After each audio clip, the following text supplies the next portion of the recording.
dalam pembangunan.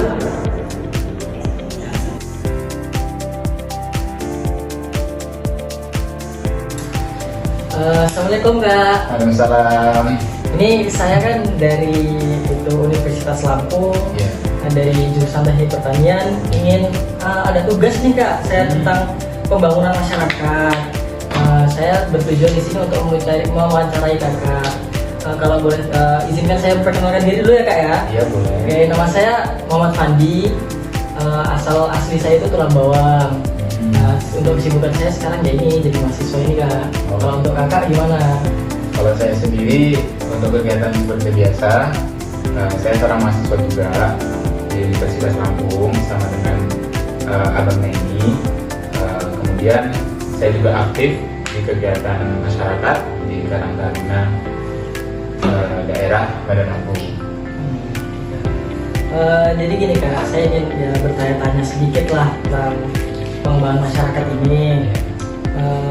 Gimana sih Kak, menurut Kakak pengembangan masyarakat itu dalam konteks pembangunan? Ya mungkin saya izin untuk menjawab pertanyaan dari Andi ya. Di sini saya mencoba untuk menjelaskan bagaimana sih pengembangan masyarakat dalam konteks pembangunan. Nah, dapat saya jelaskan bahwasanya pembangunan masyarakat dalam konteks pembangunan itu tidak hanya sekedar material atau dalam bentuk mungkin jembatan atau bangunan-bangunan yang dibikin tinggi atau mungkin konstruksi-konstruksi yang ada di masyarakat. Namun pengembangan di sini ialah yang dimaksud ialah pengembangan masyarakatnya sendiri, yaitu bagaimana masyarakat itu diberdayakan, kemudian masyarakat dibikin bagaimana bisa meningkatkan soft skillnya, pengalaman, kemudian kemampuannya dalam membuat kreativitas atau mungkin inovasi-inovasi yang dibikin untuk bisa menyejahterakan masyarakat itu sendiri. Oh, jadi yang tadi itu pengembangan masyarakat dalam pembangunan itu nggak hanya sekedar kita membuat infrastruktur desa saja ya Kak ya? Iya. Kemudian kenapa sih Kak kalau melibatkan masyarakat itu sangat penting? Nah, ya. Jadi kenapa sih masyarakat itu penting untuk dilibatkan gitu dalam hal pembangunan? Ya sebenarnya siapa lagi kalau memang bukan masyarakat yang menjadi sasaran kita gitu, yang lebih tahu tentang kebutuhan, terus apa sih yang menjadi urgensi masyarakat, ya masyarakat itu sendiri gitu kan. Maka dari itu kita perlu melibatkan masyarakat secara langsung. Kita harus ngomong, kemudian kita harus ada interaksi kepada masyarakat agar keterbutuhan yang ada di masyarakat itu terpenuhi oleh kita gitu. Dan sampai kita melakukan pembangunan atau membuat infrastruktur gitu kan, namun salah sasaran, tidak sesuai dengan keterbutuhan yang ada di masyarakat. Seperti contohnya ketika kita memberikan akses pendidikan yang mudah kepada masyarakat, namun masyarakat itu justru lebih membutuhkan akses air yang bersih. Nah, hal tersebut kan merupakan salah satu pembangunan yang salah sasaran gitu, tidak sesuai dengan apa yang menjadi keterbutuhan masyarakat. Kemudian urgensi kenapa masyarakat itu dilibatkan, agar masyarakat memiliki rasa tanggung jawab dan rasa memiliki akan proyek tersebut atau pembangunan tersebut. Jadi kita harus melibatkan masyarakat agar masyarakat itu sadar bahwasanya pembangunan ini adalah upaya bersama untuk mewujudkan keberlanjutan yang memang manfaatnya untuk masyarakat itu sendiri gitu. Jadi agar harapannya ketika melaksanakan pembangunan itu masyarakat jadi tahu ini membangun sesuatu atau membangun infrastruktur itu untuk kemaslahatan masyarakat itu sendiri. Jadi tidak semena-mena kita bangun kemudian kita tinggalkan. Jadi masyarakat juga harus dilibatkan agar mempunyai rasa memiliki terhadap apa yang sedang dibangun. Gitu ya Kak, ternyata susah juga ya Kak ya, nggak gampang ya, untuk melibatkan masyarakat secara langsung, apalagi masanya banyak juga. Apalagi kalau misalkan dia proyek-proyek besar gitu kan ya. Iya. Terus tantangan apa lagi nih Kak ya yang sering dihadapi terhadap pembangunan itu kak? Oh berarti tadi itu nggak gampang ya kak ya untuk mengajak masyarakat untuk terlibat secara langsung, apalagi dalam jumlah yang banyak, apalagi kalau misalkan itu proyek besar ya kak ya. Terus tantangan apa sih kak yang sering dihadapi di lapangan? Nah ya bagus nih, apa sih sebenarnya tantangan yang biasanya dihadapi gitu di lapangan gitu.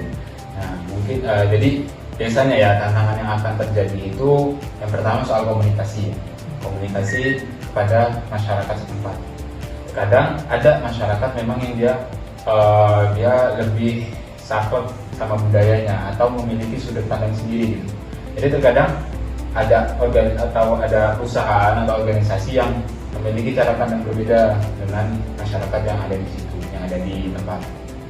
Terus ada juga biasanya seringkali itu masyarakat nggak langsung paham apa sih manfaat atau kegunaan dari proyek yang akan dibangun di desa itu. Jadi kadang ada masyarakat yang punya sawah, terus sawah itu mau dibangun jalan atau ada lahan yang bakal dipotong untuk jalan. Nah, kadang ada yang masyarakat itu belum paham manfaat dari jalan itu untuk apa, terus dari proyek ini untuk apa kedepannya, terus kebermanfaatan yang gimana. Nah kadang kayak gitu loh, ada salah paham atau mungkin komunikasi yang kurang dari perusahaan ke masyarakatnya. Nah di sini diperlukan dialog atau komunikasi antara perusahaan dengan masyarakat agar dari masyarakatnya juga itu bisa bisa mendapatkan manfaat, terus bisa paham proyek bersama itu dan nggak asal ikut aja. Kemudian tantangan yang selanjutnya ada juga dari segi dana. Kadang proyek-proyek besar itu membutuhkan dana yang cukup besar karena memang biasanya dana-dana ini untuk pembangunan itu ya memang cukup besar gitu, karena dari segi material, dari segi bahan-bahan itu kan membutuhkan dana yang cukup besar untuk dibeli gitu kan. Kemudian ada tanahnya juga, urusan tanah dan sebagainya. Nah jadi terkadang juga dana yang keluar untuk material itu lebih banyak dibandingkan dana yang kita keluarkan untuk pengembangan masyarakatnya sendiri.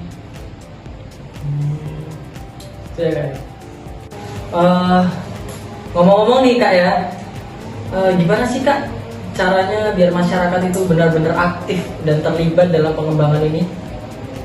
Nah, kuncinya ada satu, kuncinya itu di pendekatan partisipatif. Jadi bagaimana sih kita mengajak masyarakat untuk menjadi bagian dalam proses pembangunan tersebut. Jadi contohnya misalnya kita mulai dari awal-awal kita membangun atau membuat proyek tersebut. Kita bisa melakukan langkah awal berupa kita ajak diskusi bareng masyarakat itu. Kemudian kita adakan forum bersama dengan masyarakat, mendiskusikan apa sih yang menjadi kebutuhan masyarakat saat itu. Nah, melalui pendekatan-pendekatan awal itu masyarakat bisa merasa didengar gitu, terus merasa diikut sertakan, dilibatkan dalam proyek tersebut. Kemudian ketika ada juga langkah selanjutnya, yaitu kita bisa membuat workshop atau pelatihan kepada masyarakat. Gunanya apa? Gunanya ketika kita melakukan workshop atau pelatihan yang misalnya kita sedang melakukan proyek untuk membangun irigasi, kita bisa melakukan pelatihan atau workshop untuk masyarakat bagaimana merawat irigasi yang baik dan benar. Nah, hal tersebut kan menjadi pengetahuan bagi masyarakat untuk kedepannya bisa merawat irigasi, tidak hanya membangun tapi bisa merawat irigasi tersebut untuk kebermanfaatan kedepannya. Nah, terus ada juga langkah-langkah yang lainnya. Namun dari kedua langkah tersebut, yang paling utama adalah konsisten dan sabar. Bagaimana kita bisa bersabar membangun komitmen kepada masyarakat, kemudian bisa konsisten mengajak masyarakat gitu kan, agar sekiranya masyarakat itu tidak apa ya bahasanya, tidak ditinggalkan di tengah jalan gitu. Jadi tetap konsisten karena memang apa ya, proyek yang melibatkan masyarakat itu dibutuhkan pendekatan dan kepercayaan di awal gitu. Oh gitu ya kak ya.